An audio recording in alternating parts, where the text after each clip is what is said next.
Bibonaya sersala Kurdên Êzîdî yê tê naskirin bi çarşema sor, Êzîdiyên Herêma Amûdê ev cejn vejandin li gundê Qizalçoxê li Herêma Amûdê û bi amadebûna nûnerên Rêveberiya Xweser û Şîniyên Herêmê. Xwe îro nizane îro cejna çarşema sor e sersala Êzidiyayê. Yani ev çarşema sor ji dema kevndê tê pîrozkirin nav Êzidiya. Yani ev cejin wata wê wek di roja çarşemê de wek gor baweriya Êzidiyan. Yani divê rojê de melek Tawus da ketî ser erdê û jiyan ketî erdê roja ve jîneyê roja hemû xulyaqat li ser vê erdê çêbûne xwîn di damara meşiyayê ber vêjin bên çarşema sor ji ber ku xwîn di damara divê rojan bêrin meşiyayê.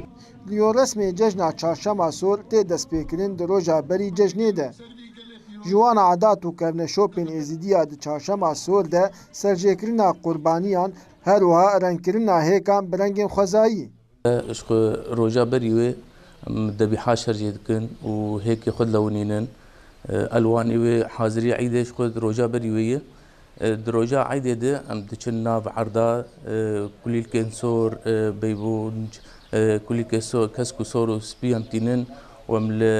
جورا دريا دخن وبهفير لي دخن وبقاشله هيك اجيامبان لسر دخن وشخو سباوي ام دچن سر مزاري خو ام خيراتا دكن لسر مزاري خو بري هر كسي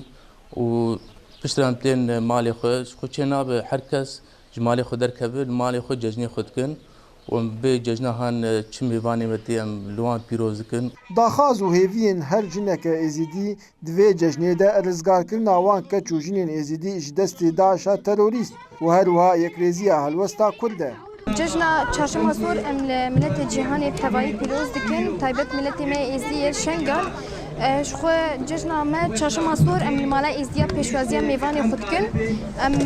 hêka dînin ji bo cejnê ji xwe ev cejnan tê naskirin bi cejna hêka hêka em ser rengê xwezayê rengarenga dikin hêviyê me vê cejnê de got azadiya jinê me got bin destê Daeş de jinê me azad bibin û miletê me Kurd azad bibin miletê me Êzidî bi taybet ji xwe em dixwazin divê salê de yekîtiya gelê Kurd çêbibe.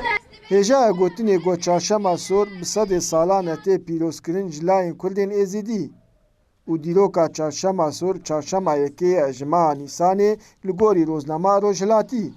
Dara Berekat, Kurdsat News, Amûdê.